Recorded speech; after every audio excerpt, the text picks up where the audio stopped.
de la décentralisation, du travail et des droits humains s'est réunie le vendredi 2 mai 2025 sous la présidence de M.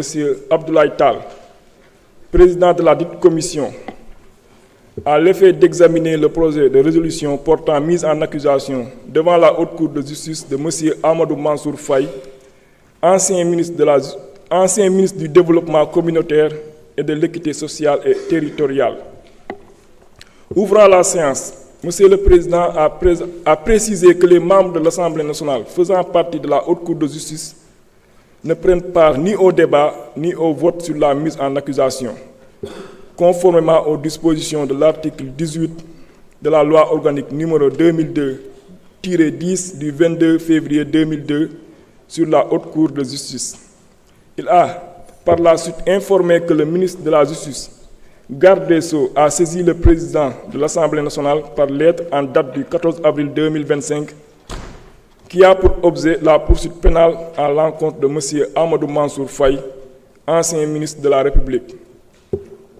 Dans cette correspondance, il a été indiqué qu'à la suite du rapport relatif à la gestion des fonds de riposte et de solidarité à la COVID-19 établi par la Cour des comptes, des enquêtes ont été diligentées par la division des investigations criminelles, DIC.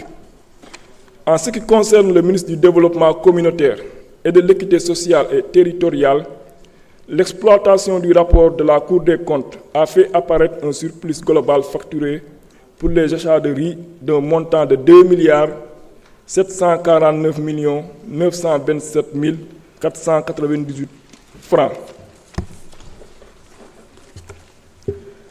Entendu par les enquêteurs, le directeur de l'administration générale et de l'équipement d'âge du ministère a précisé que l'enveloppe allouée à leur département au titre de l'opération de l'aide alimentaire était fixée à 69 milliards de francs CFA.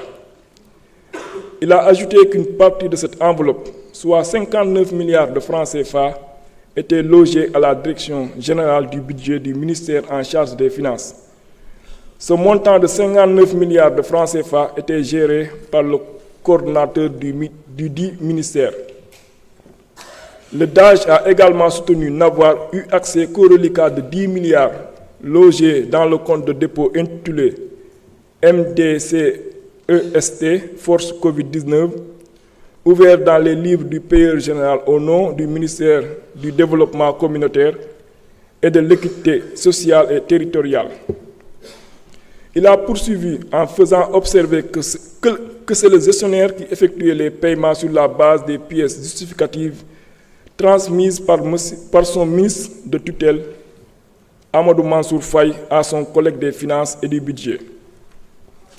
Au regard de ces faits, seule une information judiciaire peut permettre l'audition du ministre qui reste justiciable de la Haute Cour de justice.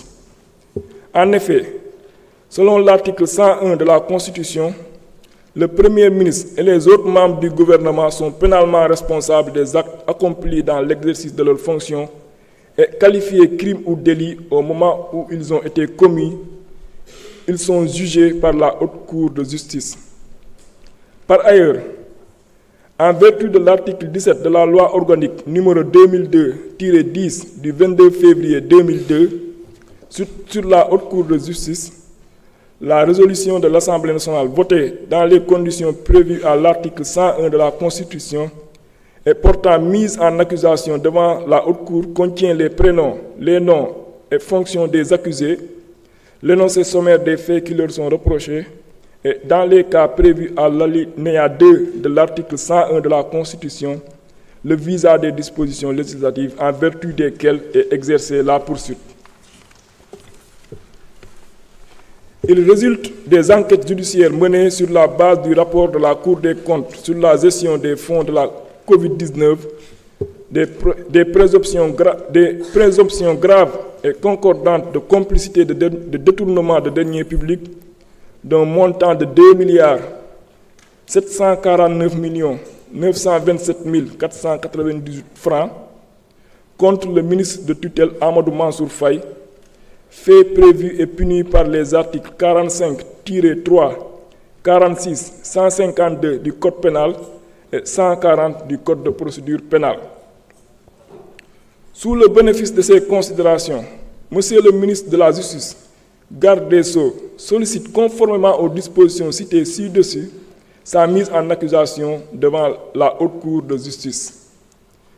Intervenant à leur tour, vos commissaires ont salué cet exercice de reddition des comptes initié par le nouveau régime. Selon eux, il constitue un signal fort sur la fin de l'impunité et l'impérieuse préservation des deniers publics. Relativement à cette procédure, il a été précisé que la responsabilité du mis en cause ne peut pas être a priori écartée, d'autant plus que les ministres ont la qualité d'ordonnateur de crédit.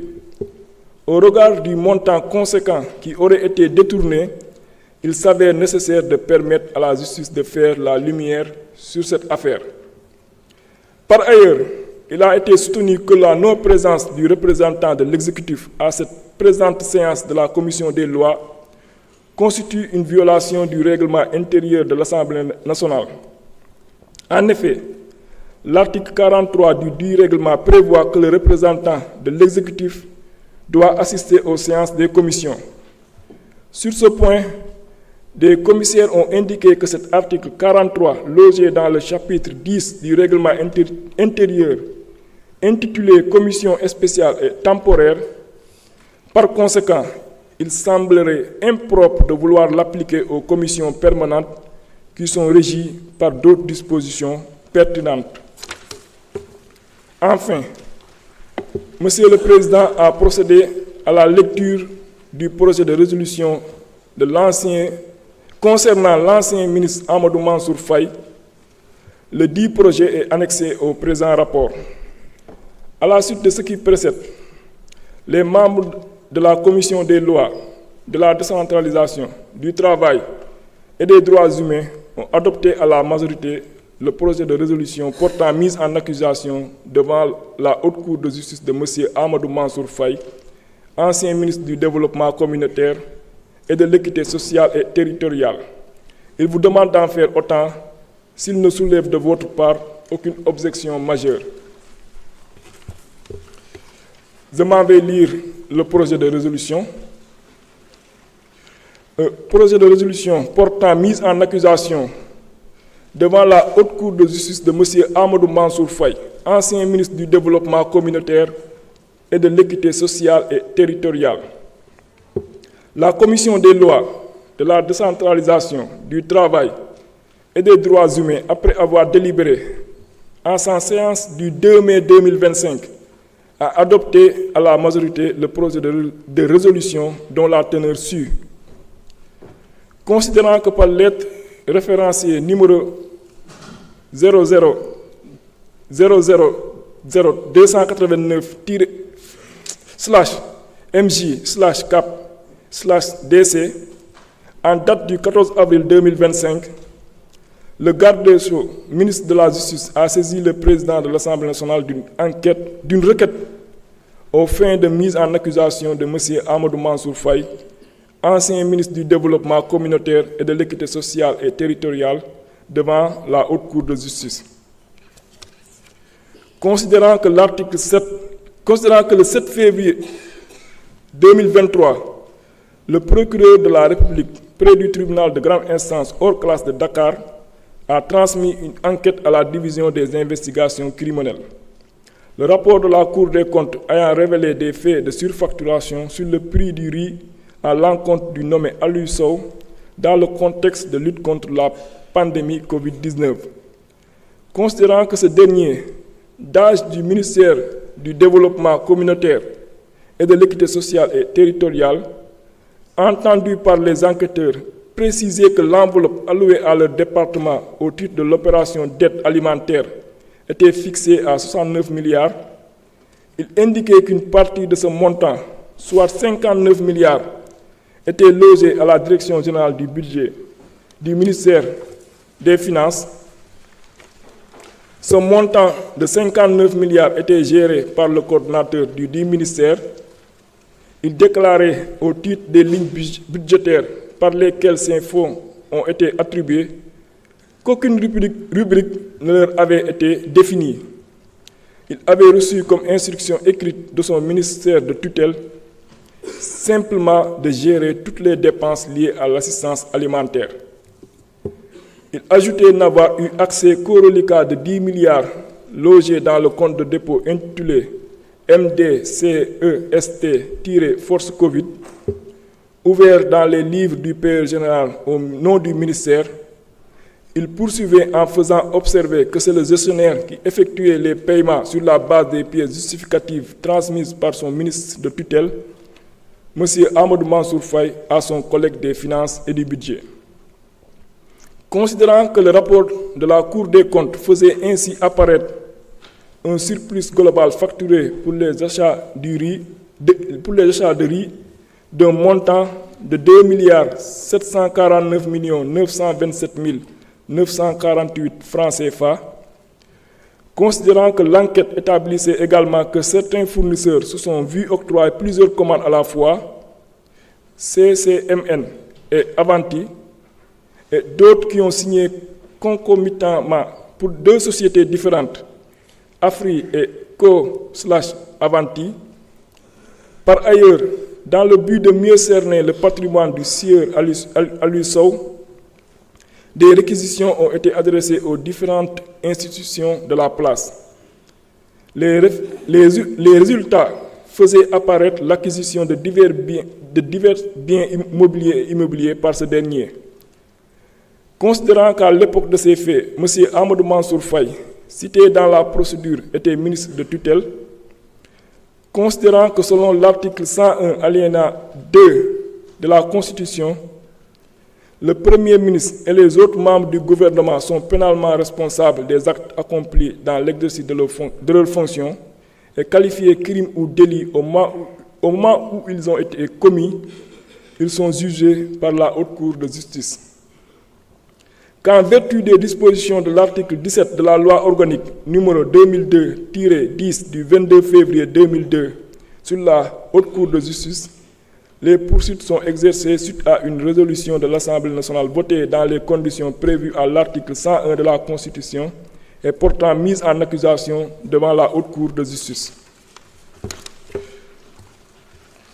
Considérant que les faits ci-dessus révélés laissent apparaître des indices et présomptions graves et concordantes d'association de malfaiteurs, de concussion, de corruption, de prise illégale d'intérêt, de faux et usage de faux en écriture privée, de commerce ou de banque, de détournement de deniers publics, d'escroquerie portant sur des deniers publics, de blanchiment de capitaux et complicité de ses chefs à l'encontre de M. Amadou Mansour Faye pour un préjudice évalué provisoirement à la somme de 2 749 927 498 francs CFA. Considérant que lors de la commission de ces faits révélés par l'enquête de police, M. Amadou Mansour Faye exerçait des fonctions ministérielles. Considérant que ces faits sont prévus et punis par les articles 238, 239, 159, 160, 161, 162, 156, 157, 135, 136, 152, 153, 45, 46 du Code pénal, 140 du Code de procédure pénale et la loi 2024-08 du 14 février 2024 relative à la lutte contre le blanchiment de capitaux, le financement du terrorisme et la prolifération des armes de destruction massive, abrogeant et remplaçant la loi numéro 2018-03 du 23 février 2018 relative à la lutte contre le blanchiment de capitaux et le financement du terrorisme. Que de tels faits méritent d'être portés devant la Haute Cour de justice. Décide de la mise en accusation devant la Haute Cour de justice de M.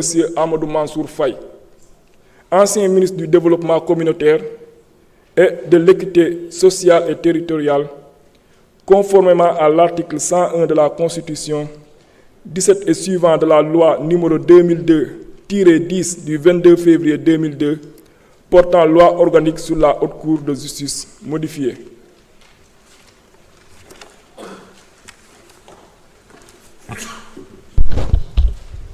Je vous remercie.